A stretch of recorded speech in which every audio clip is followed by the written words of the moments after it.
തന്റെ ജീവിതത്തിൽ സന്തോഷത്തോടെ ജീവിച്ച ഭാര്യയും ഭർത്താവും പെട്ടെന്നൊരു നിമിഷം തന്റെ ഭർത്താവ് തന്റെ ജീവിതത്തിൽ നിന്ന് വിട പറഞ്ഞുപോയി.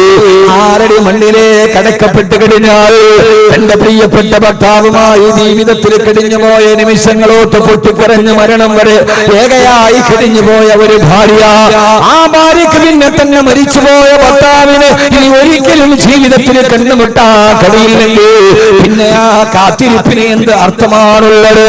തന്റെ പ്രിയപ്പെട്ട പ്രാണപ്രേയസിയായ ഭാര്യ തനിക്ക് മക്കളെ പ്രസവിച്ചു തന്ന് പ്രസവത്തോടെ തന്റെ മകളെ കയ്യിൽ തന്ന് പ്രിയപ്പെട്ട ഭാര്യ 6 അടി മണ്ണിലേക്ക് കടന്നു പോയാൽ ആ ഭാര്യയെ മനസ്സിൽ താലോലിച്ച് കിടഞ്ഞു പോയ ഭർത്താവിന് ഇനി ഒരിക്കൽ കൂടി മരണപ്പെട്ടു പോയ ഭാര്യയെ ഒരിക്കൽ പോലും ജീവിതത്തിൽ കാണാൻ കഴിയില്ലെങ്കിൽ ആ കാത്തിരിപ്പിന് പിന്നെ എന്ത് അർത്ഥമാണുള്ളത്?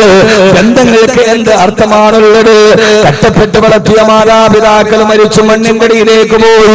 ഇനി തന്റെ പ്രിയപ്പെട്ട ഉപ്പയെ, തന്റെ പ്രിയപ്പെട്ട ഉമ്മയെ ഒരിക്കൽ കൂടി ജീവിതത്തിൽ ഒരിക്കലും കാണാൻ കഴിഞ്ഞില്ലെങ്കിൽ പിന്നെ ആ കാത്തിരിപ്പിന് എന്തർത്ഥമാണുള്ളത്?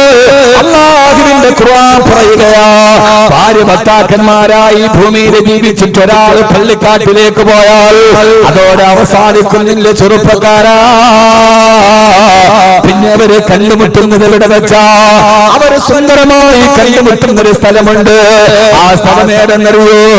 നമസ്കരിച്ചവന് മാത്രമല്ല സ്വർഗമുള്ളത്, സക്കാത്ത് കൊടുത്തവന് മാത്രമല്ല സ്വർഗമുള്ളത്, സദഖ കൊടുത്തവന് മാത്രമല്ല സ്വർഗമുള്ളത്, തഹജ്ജുദ് നിസ്കരിച്ചവന് മാത്രമല്ല സ്വർഗമുള്ളത്. നാളെ പരലോകത്ത് സ്വർഗത്തിന്റെ കവാടം തുറന്ന് ആ സ്വർഗത്തിലേക്ക് കടന്നു പോകുന്ന ആളുകളെ കുറിച്ച് പറയുമ്പോ അല്ലാഹുവിന്റെ ഖുർആൻ പറഞ്ഞതേതെന്നറിയോ? വല്ലദീന യസ്ലൂന മാ അമറല്ലാഹ് വല്ലദീന യസ്ലൂന മാ അമറല്ലാഹ് ويخشون ربهم ويخافون سوء الحساب. നെറ്റിന്ന് ഡൗൺലോഡ് ചെയ്തിട്ട് പറയുന്നതല്ല, ഇത് വിക്കിപീഡിയയിൽ എഴുതി വെച്ചതല്ല. ഇതാര് പറഞ്ഞതെന്നറിയോ? നാളെ പരലോകം സാക്ഷരമായിട്ട് ആ പരലോകത്തിന്റെ സ്വർഗത്തിന്റെ വാതിൽ തുറന്ന് കടന്നു പോകുന്നവരുടെ അംഗസംഖ്യകൾ എണ്ണിത്തിട്ടപ്പെടുത്തുമ്പോ അല്ലാഹുവിന്റെ ഖുർആൻ പറയുകയാ, വല്ലദീന യസ്ലൂന മാ അമറല്ലാഹു ബിഹി അയ്യുസലാ.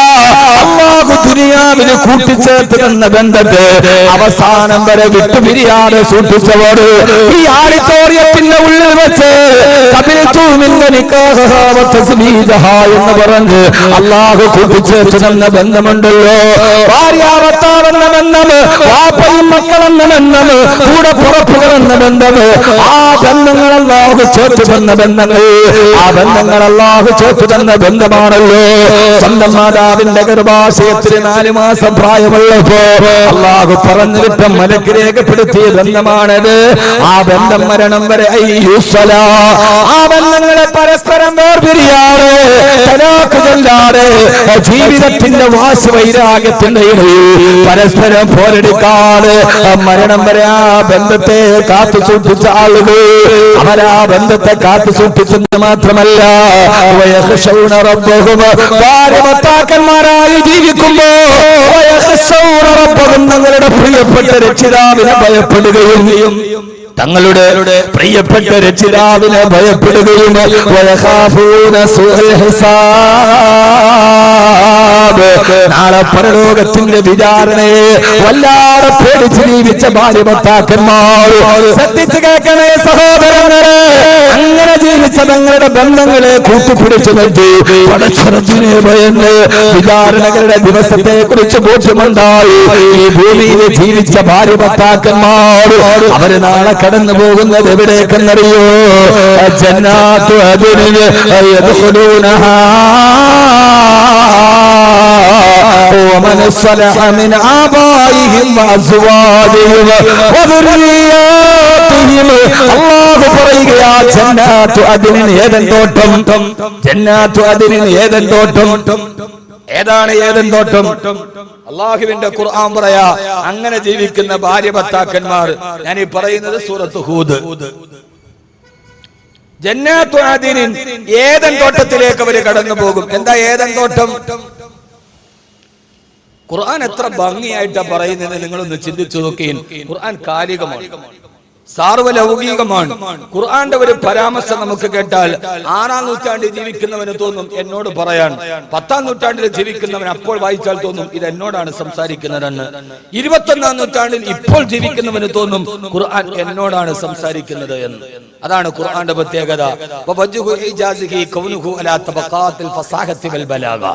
അതാണ് ഖുർആൻ. ആ ഖുർആൻ നമ്മോടാണ് എപ്പോഴും സംസാരിക്കുക. ജന്നാത്തു അദ്നിൻ, ഏദൻ തോട്ടം.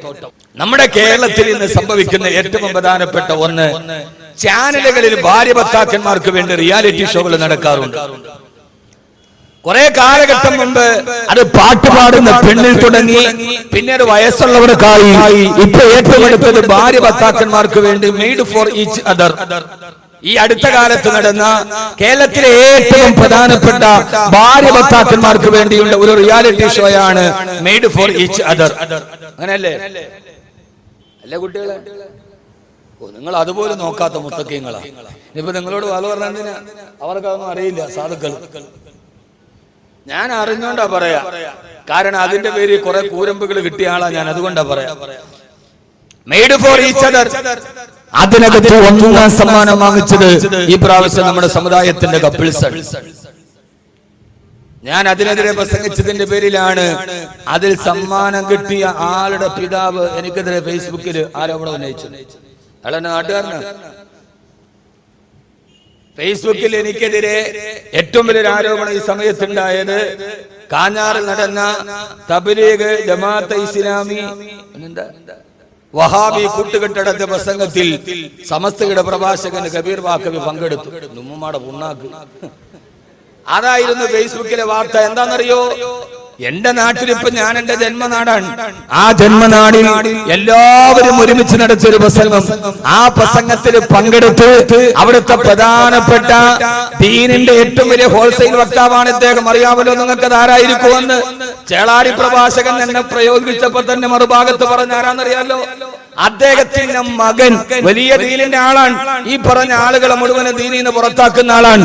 സ്വന്തം മകൻ മകളുമായി റിയാലിറ്റി ഷോയിലും മലേഷ്യയിൽ തുണി ഉറിഞ്ഞിട്ടാടി അതിൽ നിന്ന് കിട്ടിയ 40 ലക്ഷത്തിന്റെ ഫ്ലാറ്റിൽ പോയി ഉളുപ്പില്ലാതെ കിടന്നുറങ്ങിയ ആ പ്രവർത്തകനോട് ഞാൻ പറഞ്ഞു, ഇത് അപമാനമാണെന്ന് അതിനെതിരെ പ്രസംഗിച്ചപ്പോ അതിന്റെ കലിതെത്തിയത് ഫേസ്ബുക്കിലാണ്. ഞാൻ പറയാൻ, ഇനി 1000 വട്ടം അവരുടെ മുറ്റത്ത് കണ്ടിട്ട് ഞാനത് വിളിച്ചു പറയും. എന്നെ സംബന്ധിച്ചിടത്തോളം ഇതൊരു പ്രശ്നമേ അല്ല.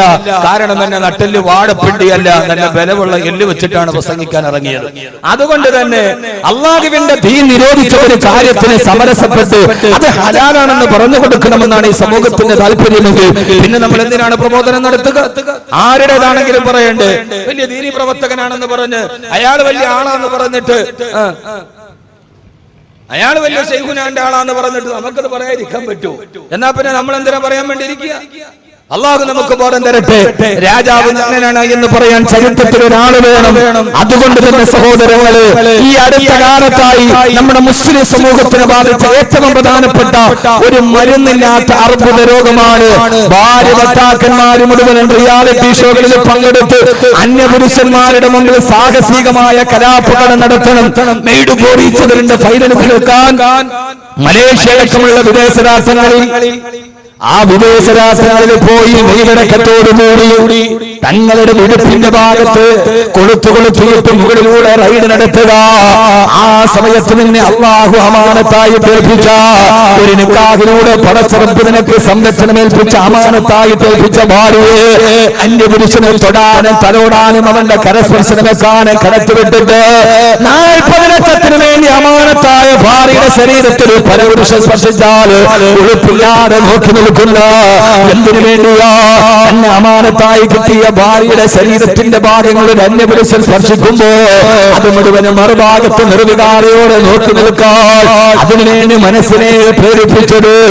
രാവിലെ കിഴക്കൻ ചക്രവാളത്തിൽ സൂര്യൻ നിൽക്കുമ്പോ കൊച്ചി നഗരത്തിന്റെ കൊച്ചിക്കാരിന്റെ മറുഭാഗത്ത് വലിച്ചു പോകുന്ന ചീനവലകളും ആ ചീനവലകളുടെ മുകളിലൂടെ നടന്നു പോകുന്ന കടൽ പക്ഷികളും ആ കടൽ പക്ഷികളുടെ മർമ്മരസത്വം കേട്ട് പ്രഭാതം പൊട്ടുണരുമ്പോ അറബിക്കടലിന്റെ റാണി എന്നറിയുന്ന കൊച്ചി നഗരത്തിന്റെ മാദക സൗന്ദര്യം ആസ്വദിക്കാൻ കഴിയുന്ന 40 ലക്ഷത്തിന്റെ ഒരു ഫ്ലാറ്റിന് വേണ്ടിയാ തന്റെ ഭാര്യയെ മറ്റൊരുത്തന്റെ മുമ്പിൽ സമർപ്പിക്കാൻ കഴിയുന്നതെങ്കിൽ അല്ലാഹു പറയുകയാ, അല്ലാഹു നിനക്ക് അമാനത്തായി തന്ന ഭാര്യയുടെ കാര്യത്തിൽ പടച്ചറപ്പിനെ പേടിക്കുകയും നാളെ പരലോകലാകത്തിന്റെ വിചാരണയെ പേടിക്കുകയും ചെയ്താൽ അല്ലാഹു നൽകുന്നതേതെന്നൊരു ജന്നാത്ത് അതിനെ ഏതൻ തോട്ടമാ.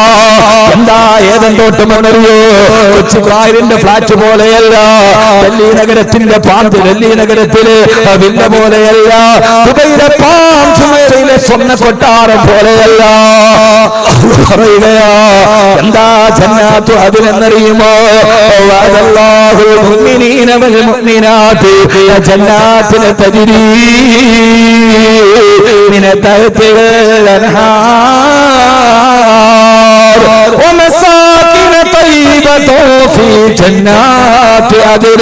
പച്ചപ്പരവതാനി വിരിച്ച ഭൂമേടുകളുടെ താഴ്ഭാഗത്ത് കൂടി സുന്ദരി പെണ്ണിന്റെ കാലിൽ കിടക്കുന്ന വെള്ളിക്കൊലുസ് പോലെ തടം തെളിയാത്ത പതഞ്ഞെടുക്കുന്ന ജനവിധാനങ്ങളുടെ മർമ്മര ശബ്ദവും ആ മർമ്മര ശബ്ദത്തിന്റെ മറുഭാഗത്ത് ഒറ്റമുറ്റിനാലുള്ള മാളികയിൽ സ്ഥാപിക്കപ്പെട്ട ഒരു സുന്ദരമായ ഭവനം നിനക്ക് ഞാൻ ബാക്കി വെച്ചിരിക്കുകയാ.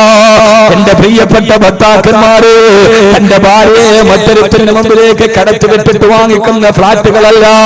നാളെ 6 മണ്ണിൽ നിന്ന് പുനർജന്മം നൽകി അല്ലാഹുവിന്റെ പരലോകത്ത് പോയി നിൽക്കുമ്പോ അവിടെ നിനക്ക് ഞാനൊരു വീട് സ്ഥാപിച്ചിട്ടുണ്ട്. ആ വീടിരിക്കുന്നത് ഏതൻ തോട്ടത്തിലാണ്. ആ ഏതൻ തോട്ടത്തിലൂടെ കടന്നു പോകുന്നതാരെന്നറിയോ? ആ ഏതൻ തോട്ടത്തില് വീട്ടിലേക്ക് കടക്കുന്നതാരാ? സ്വർഗത്തിലെ കുടുംബം എന്നെ ശീർഷകത്തിന്റെ പ്രഭാഷണം ഞാൻ ഇവിടെ തുടങ്ങട്ടെ. ഏതൻ തോട്ടത്തിലൂടെ കടന്നു പോകുന്നവരാരാ? അല്ലാഹു പറയുകയാണ്,